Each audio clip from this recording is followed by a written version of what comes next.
Hello to you all, and welcome to another Talk About Wine, where today we will discuss and talk about wine appellations or appellations in general, designation of origin, geographical indications, and all of this network, which is extremely important for the quality and the value of a wine.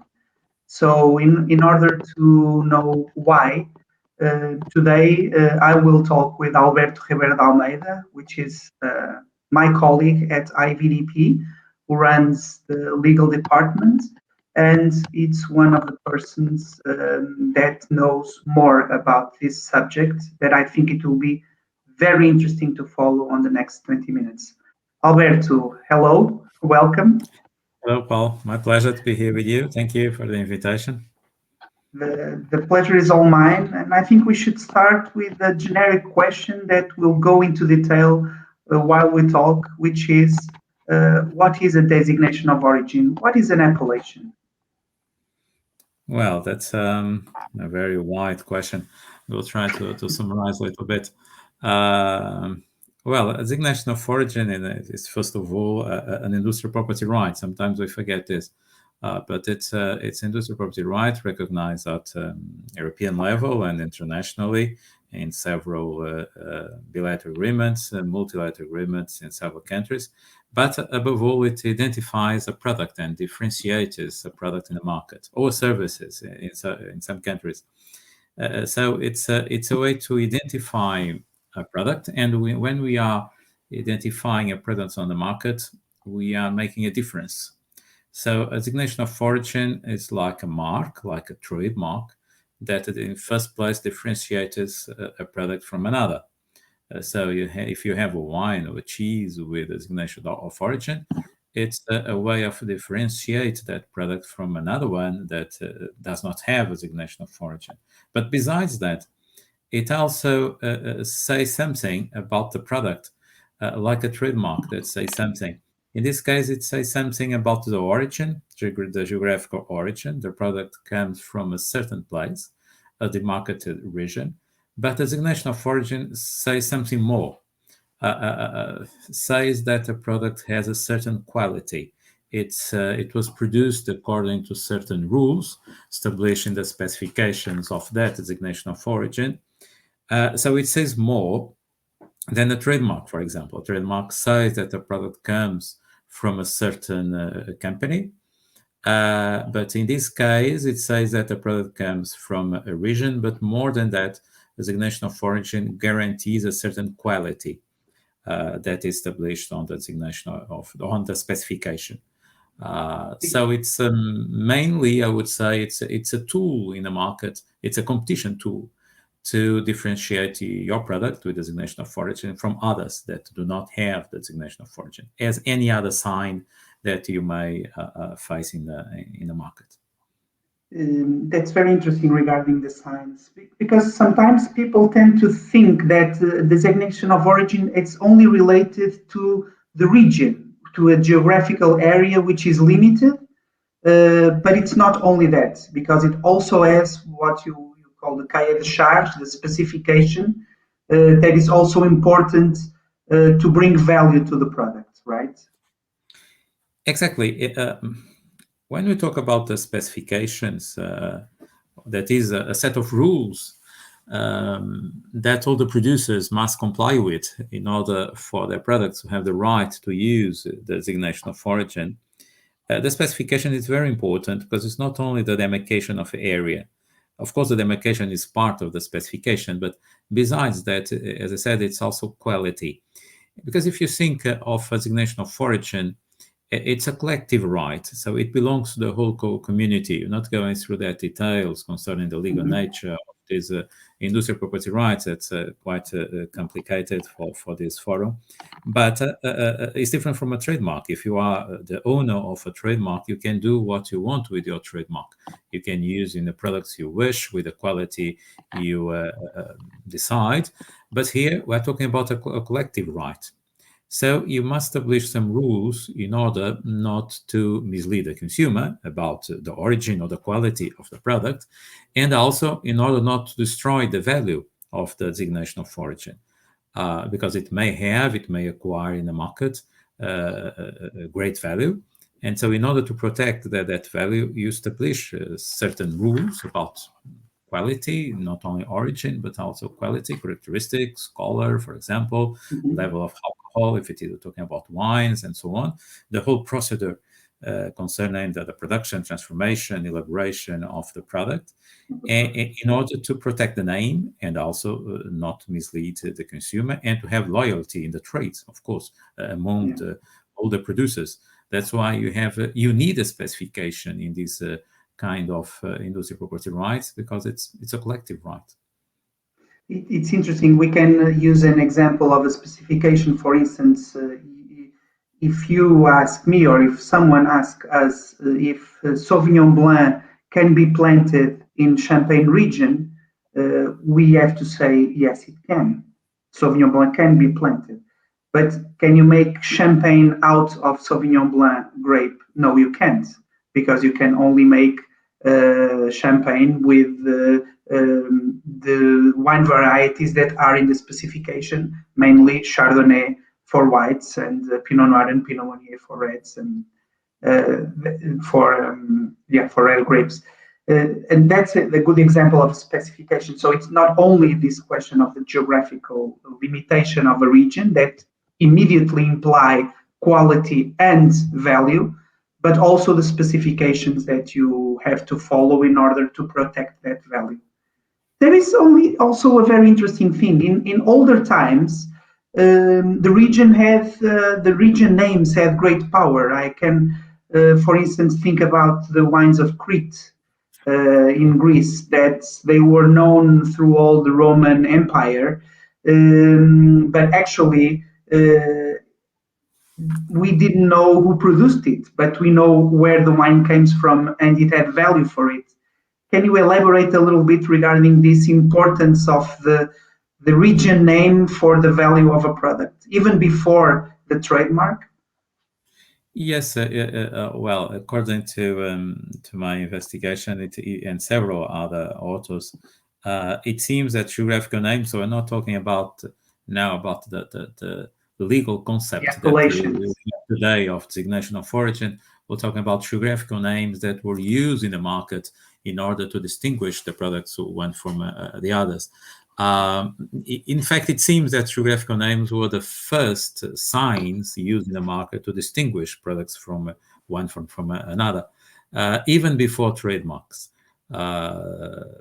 So it goes back the beginning of the trade. In fact, men in this case, all that were involved in the trade, try to find ways to distinguish its products from the others.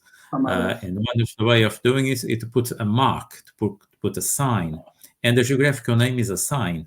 It's a sign that differentiates the product. If you go through the Bible, for example, you find hundreds of examples of geographical names in the Bible. Not saying that they were designation of origin, but they were a way to differentiate the product in the market. If you go to Roman times, there were some wines that even had a seal, a guarantee seal, put on the package of the wine in order to guarantee that the wine came from that region. We know now that even before Roman times, in the ancient Greece, there was some persons that have the power to control the origin of the product. Some kind of judges that control the market, the products that were placed on the market. And if they had geographical names, they have powers to control if that name, the use of that name was not misleading, it was truth on the information that was given to the consumer. So there were ancient Greece already had some controls, because when we're talking about geographical names and going back to our times, specification is important, but also it's important the control body to control the quality, to control the origin, of course. So it seems that these control bodies go back to ancient Greece. Of course, we're not talking yet about designation of origin, and the Roman time also had these guarantee seals in order to assure that the product came from a certain place. So it seems very interesting that since the beginning of the trade, in fact, producers, traders try to find ways to, once again, to put a sign on the product and differentiate it from the others. And geographical names are the beginning of those signs. So that's It's quite brilliant. interesting.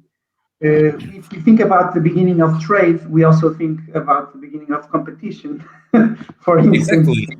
And Exactly. that's and this is also important to relate because the geographical indication is a tool for competition in order, as I was saying, to create a value.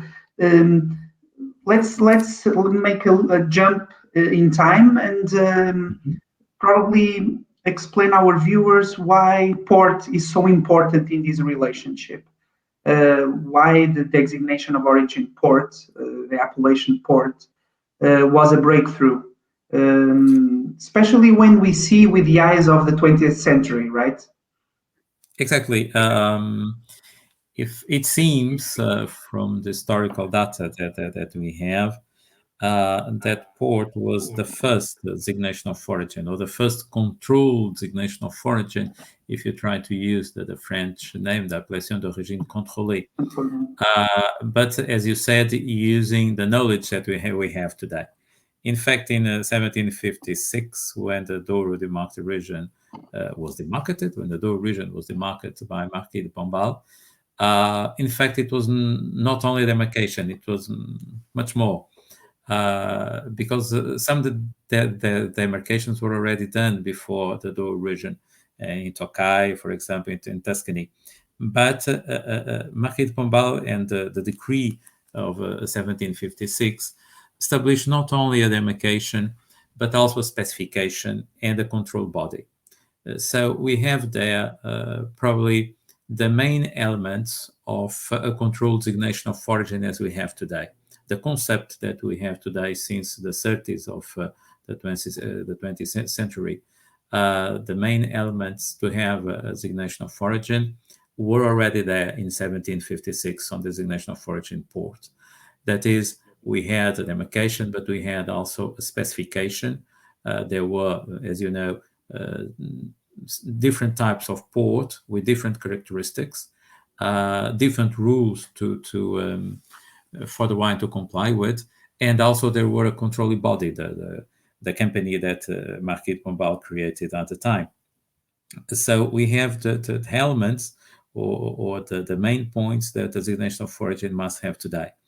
So that's one of the characteristics or one of the elements that are really important for the port appellation of origin. Is the fact that it was probably the first one that we can say it was at that time already a designation of origin as we qualify it today.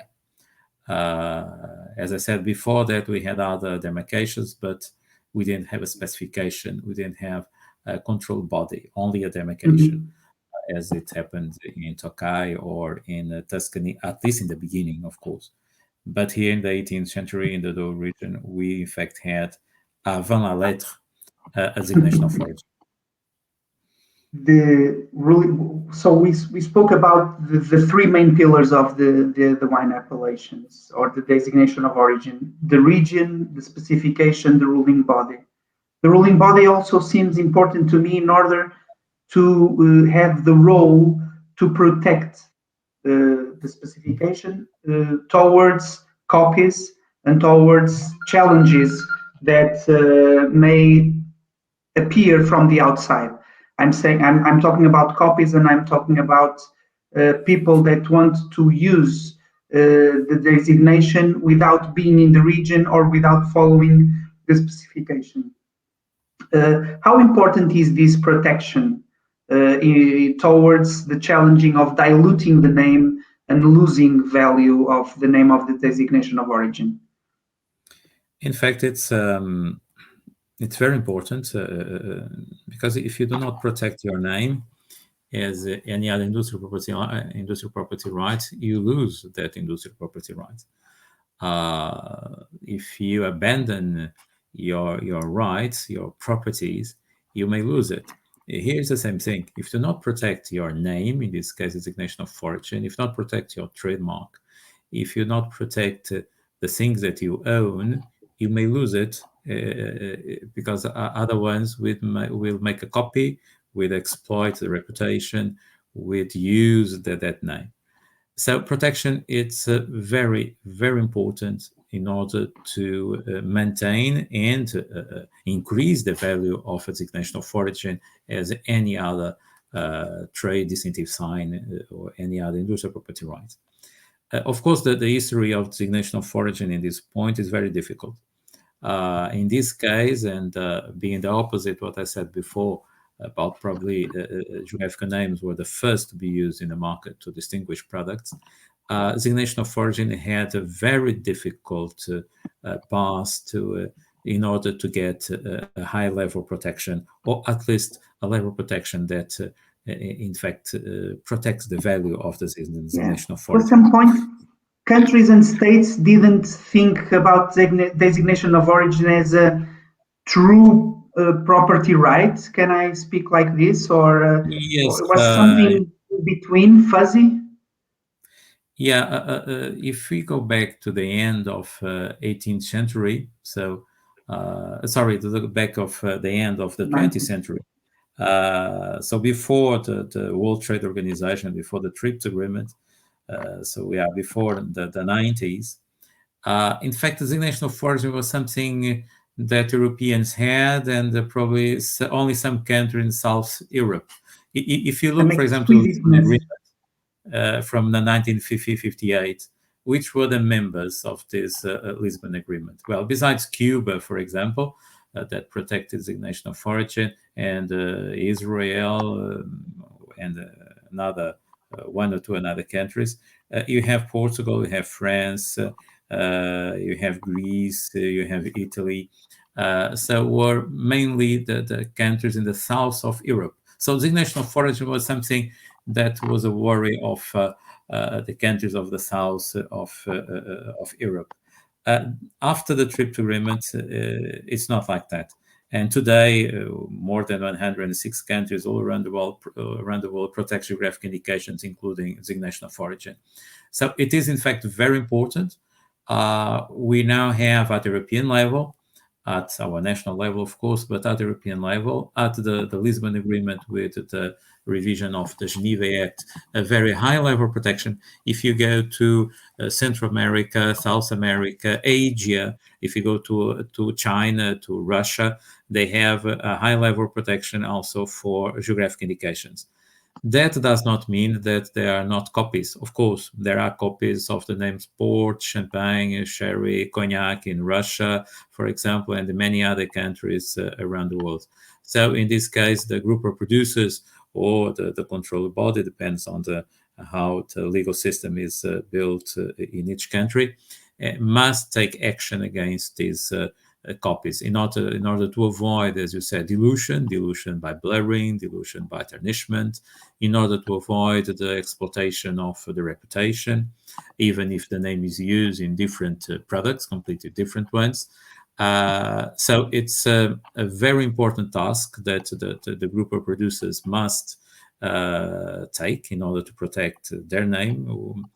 Worldwide, I must say, for example, the Appellation of Origin Port has actions in court in several countries around the world, in India, Canada, for example, Brazil, and many other places.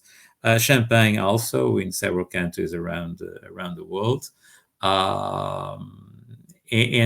Because designation of origin became very important today. If we look to the bilateral agreements between the European Union or the United States and other countries, but let's look to the European Union bilateral agreements with the Asian countries, for example, you have a long list of GIs, not only on the European side, but also on the other side, on the China side, on South Korea side, for example, on the India side, they also have. They don't protect their own names, and they have discovered that the protection of these names is really very important in order to develop their economy, in order to maintain the richness in the country, in the region, because GIs have this power to maintain the production inside the country. You may have a very important and prestigious trademark, but you can produce that product with that trademark anywhere in the world. But with the designation of origin, no, you must produce in your country, in your region. And so China, India, I'm saying these two countries because they have today many designation of origin and GIs for several products, and they are taking measures to protect those products and those names, of course. Yeah. There is one interesting feature that sometimes you talk about, which is the study of the European Union, in which it was found out or discovered through this study that people are willing to pay more for a PDO product. I think that's interesting to talk about it. Yes, the European Union made at least in the last 10 years 2 studies. I don't have the figures here with me, but if I'm not wrong, today geographic indications, including designation of origin, for the European Union represents more than 90 billion euros. It was around 70 billion around 10 years ago. And in fact, making a comparison with a product with designation of origin with a similar product without designation of origin, for example, on the wine sector, it's half of the price, or the double of the price. In spirits, more or less like that. In the other foodstuffs, a little bit, the difference not so high. But in any case, a cheese with a GI, it has a higher price than a cheese without a GI. So this means a value for the producers also. And so I think all the countries around the world have been discovering this. The consumers want products from a certain region with a quality that is controlled. They can trust in that product. Also, these products guarantee some health safety also, because they have so many controls.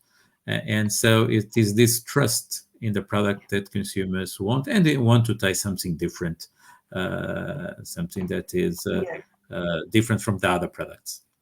And in this time of hyper globalization, but everybody trying to focus on the local, I think what you said is very important to also to have the notion that when you buy a PDO product, you are bringing value and keeping value in the region that is producing that product.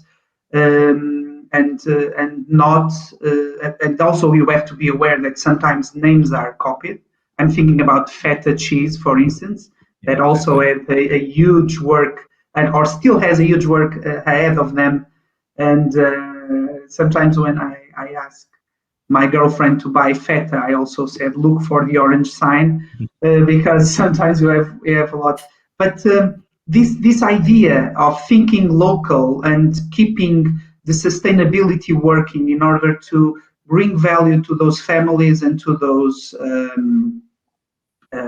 people that work on that region in order to keep that value, but also being willing to pay more for that. In this new age of the biological stuff and the eco stuff, I think PDOs are a very good sign, another sign, the orange sign of the PDO, at least the European PDO, but they are a good sign in order to for us to know that we are doing the right thing, I think. I think that the key word we will close on this, so you can be more philosophical now. Yeah, but I will try not to be philosophical on this point. I think the key word here is sustainability, in fact. That's the word of the moment, not only the word, but the policy. If you look to the Green Deal of the European Union, the main point is sustainability, social, economic, and environmental sustainability. And if you think of geographic indication and designation of origin, they contribute in a very clear and important way to this sustainability, especially social and economical. I would say that is very clear. In environmental, we have to study that point. It's more difficult, but more challenging, probably. Probably more challenging for the future. But social sustainability, maintaining the rural population, maintaining the development of a region, and economic, as we said before. The products with GI have a higher value than products without a GI.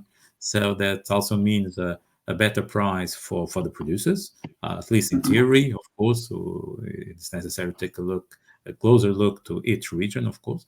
But sustainability is, of course, it's a point here, and the geographic indications have an important role for that social and economical sustainability of several regions that without the designation of origin, they would not have the people working there, or would not have in the same way.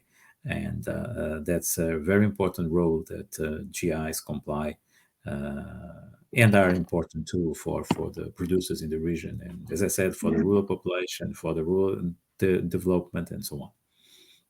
I think we can say that we end this conversation with a good start, which is bringing sustainability, or more than bringing sustainability, to communicate the sustainability that the PDOs can give to the regions where they are working on, or where they are established.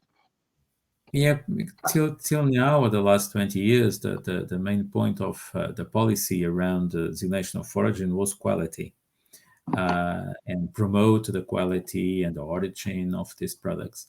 I think in the next years it will be sustainability of designation of products with designation of origin GI. Not only, of course, these products, but the whole all the products must comply with certain rules on economical, social, environmental sustainability. GIs have here an advantage. Probably they are one step ahead. Probably. Exactly. Okay, Alberto, thank you very much. I think it was a good conversation. We won't get much longer than this, otherwise we won't have opportunity to talk again.